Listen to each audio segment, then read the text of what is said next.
السلام عليكم الغزالات حبيباتي، ان شاء الله قاعد تكونوا بخير وعلى خير. هذا النهار كان نهار مبروك بزاف.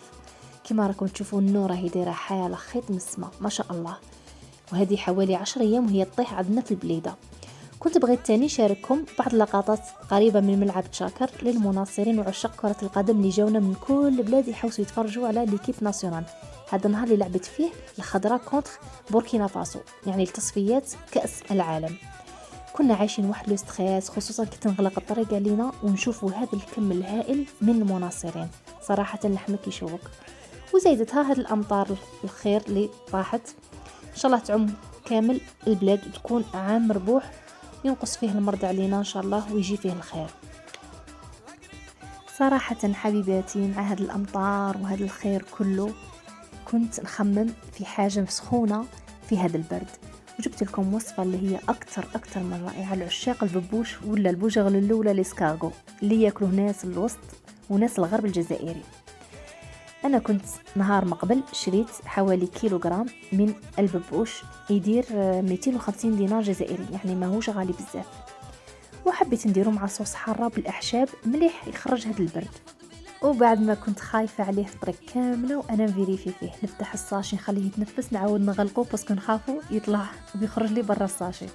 حتى لي وصلت وجبت كيردون بديت نفيريفي فيه بالحبة حتى لقيته حي. إلا كنت الحبة ما رياجاش معاكم ولا ما تحركش ارميوها لأنها ميتة. إذن كما قلت لكم كنت جبته نهار مقبل. واش درت له في هذه المرحلة بعد ما تأكدت أنه كامل راهو حي؟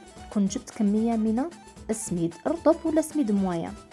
هو ديجا كان صايم عند اللي شريته عليه، قال لي راهو صايم حوالي يومين، ولكن انا باش ننظف له الجهاز الهضمي تاعو مليح فرغت عليه 2 مغارف كبار تاع سميد وزدت له شويه شيشه وغلقته. اللي عندها فينه تغلق بالفينه، انا هنايا ما متوفراش عندي، حطيت كسكاس مثقب باش يتنفس. وبعد ما مرت 24 ساعه عليه رحت فتحته ونفيري فيه نلقاه مخرج كامل الوسخ وكالي هذاك السميد.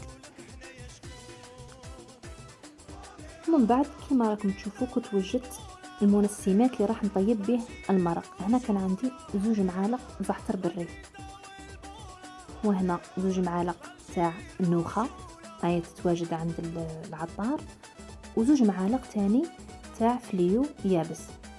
اول حاجه نروح نديرها هي نروح نغسل هذاك الببوش مليح. انا صراحه ما نقدرش نتوشيه بيدي، يعني نستعمل ملعقه تاع الحطب.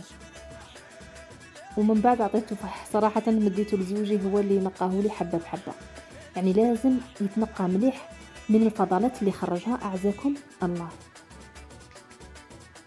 اذا نبدا نغسل فيه ونحك فيه مليح حتى اللي يتصفى من هادوك الفضلات اللي خرجهم. شوفوا الماء كيفاش راه يبان متسخ. انا صفيته حوالي 10 مرات وانا نغسل ونرمي حتى الماده اللزجه تاعو شويه تطير، تقريبا تروح كامله. نستمر حتى اللي يصفى الماء معايا بهذا الشكل.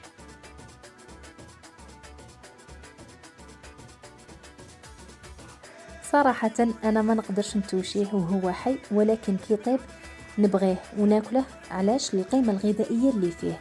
هو معروف بغناه بالاملاح المعدنيه اللي تساعد الجسم على امتصاص الماء، وايضا غني بالحديد، فوسفور، مغنيسيوم، بوتاسيوم، صوديوم، الزنك، فيتامين سي، حتى الفيتامين بي 12 والبي 6 والفيتامين ا ايضا. يعني قيمه غذائيه رائعه، تقدروا تبحثوا عليه في الانترنت وتقراوا عليه. مهم جدا، يعني حتى الدهون اللي فيه هي دهون غير مضره بالجسم. اذا كخطوه اولى لازم نديرها هي اني نضع قدر فيه الماء، لازم الماء يكون غليان، ونضيف له نصف الكميه من الاعشاب. تقدروا تستغنوا على هذه الخطوه الاولى من الاعشاب، تقدروا ديروها حتى الخطوه الثانيه. انا درت ملعقه صغيره من الزعتر والفليو والنوخه، وزدت ملعقه صغيره من الملح. نخلي الماء تاعي يغلي جيدا، عاد نروح نحط هذاك الببوش ولا بوجغلولو يطيب فيه. علاش يغلي؟ باش ما يتعذبش، يعني ما كاش كيفاه ديروا الماء بارد ولا دافي وتخلوه يتعذب حتى يموت. هكاك تكونوا متاكدين بلي كي ترميوه راح يموت. لازم نكبروا ونسميو عليه بسم الله الله اكبر، بسم الله الله اكبر، بسم الله الله اكبر، حتى اللي ننهي الكميه هكا باش ناكلو حاجه حلال. ونخليه يغلي جيدا حوالي 7 دقائق، يعني 7 حتى 10 دقائق، حتى نتاكد باللي يعني مات وبدا كما نقولوا يخرج هذيك الماده اللزجه تاعو. هنا بعد ما غلى نروح نطفي النار ونصفيه ونرجع ندير الماء من جديد. درت حوالي 2 لترات ونص تاع الماء، وضفت نصف الكميه اللي بقات لي من الاعشاب، ونعاود نرمي هذاك الببوش يطيب. هذا المرق ما راحش نرميه، هو اللي راح نستعمل به الصوص. ضفت له هنا شويه ملح وشويه فلفل احمر، ونغطيه ونروح نتفرج الماتش تاعي اللي بدا. يعني رانا بزاف متحمسين هذا النهار، لازم يا نربحوا يا نجيبوا تعادل. اذا نعاودوا نرجعوا له فيما بعد. بعد ما راه يطيب انا رحت نوجد لاصوص تاعنا. درت شويه زيت ونجيب حبه بصل نرابيها ولا نطحنها بلاشواغ، نضيفها حبه بصل صغيره، ممكن الاستغناء عليها، ممكن تستعملوا غير الثوم تاني راح تجيكم مرقه بنينه، يعني كيما نطيبوا البوزلوف. نقليها مليح، نضيف لها الملح وفصات تاني من الثوم، درت حوالي 5 سنات كيما راكم تشوفوا. ونضيف تاني العطريه، درت ملعقه صغيره سكنجبير، نصف ملعقه كركم، ربع ملعقه فلفل اسود، وشويه راس الحانوت، والكمون. مهم جدا الكمون في هذا الطاجين تاعنا، وتاني الفلفل العكري. ونحركوه بالعقل ونخليوه تاني يتقلى. كما يمكن ديروا هاد الخطوات في كوكوط، يعني طنجرة الضغط، باش من بعد كي ترميو الببوش مع هاد العصوص يطيب لكم بسرعة. انا درت هنا في طاجين وخليته يطيب في القدر تاعو. اذا هنا نضيف ملعقة صغيرة من طماطم مصبرة مع ملعقة مليحة يعني كبيرة تاع الفلفل الحلو اللي كنت وجدته من قبل، كان عندي في الكونجيلاتور. نهار واحد اخر ان شاء الله راح ندير لكم الوصفه تاع الفلفل الاحمر. وحطيت تاني 2 ورقات تاع رند او ورق الغار مع 1 فلفل قناوي، اللي عندها الحار هذاك الاخضر يعني جوا حار يكون تاني افضل، يعطي بنا خير من الفلفل القناوي. ونحركو ونضيفو من داك شويه ما غالي باش ما يتحرقناش هذاك البصل مع لي زيبيس. ومن بعد ضفت حبه طماطم مرابيه، يعني المرقه تاعنا حجينا خاطره. ونقلي، ومن بعد نمرق بالماء سخون ونخليها شويه تغلي. في نفس الوقت كنت قطعت حبه بطاطا صغيره، هذه كاضافه يعني ممكن تستغناو عليها، انا نبغيه مع البطاطا. قطعت هذه بتي كاري كما راكم تشوفوا، ونغطي الطاجين تاعي ونخليه يغلي. في نفس الوقت كان الببوش تاعي عنده 45 دقيقة وهو يطيب في ذاك الماء والأعشاب المنسمة.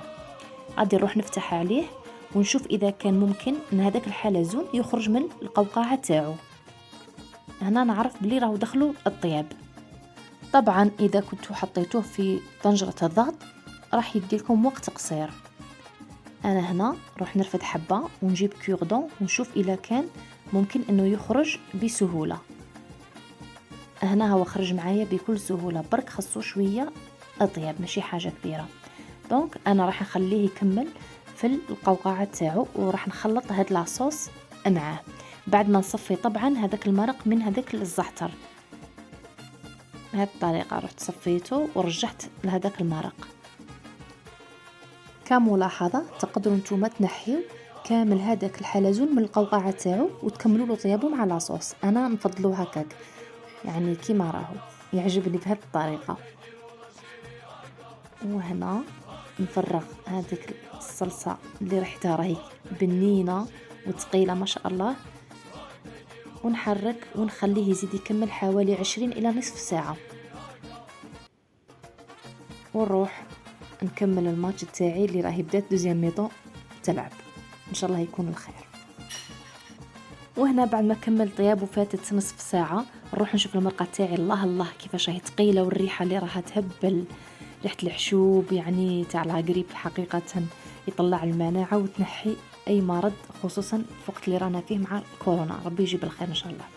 وهنا بريزونتيته في البول ولا في الصحن كيما تحبوا، ونروحوا نشوفوا البنة تاعو كيفاش جات. ما شاء الله الريحة راها تشهي. انا ما قدرتش نصبر، روح ديجا ذقت حبه نزيد ندوق حبه واحده اخرى. انا هاد لاصوص نشربها سخونه ونحي بالكوردون بهذه الطريقه، ومع شويه خبز ناكله. تحسبوا راكم تاكلوا في البوزلو حقيقه، بنه رهيبه ما شاء الله.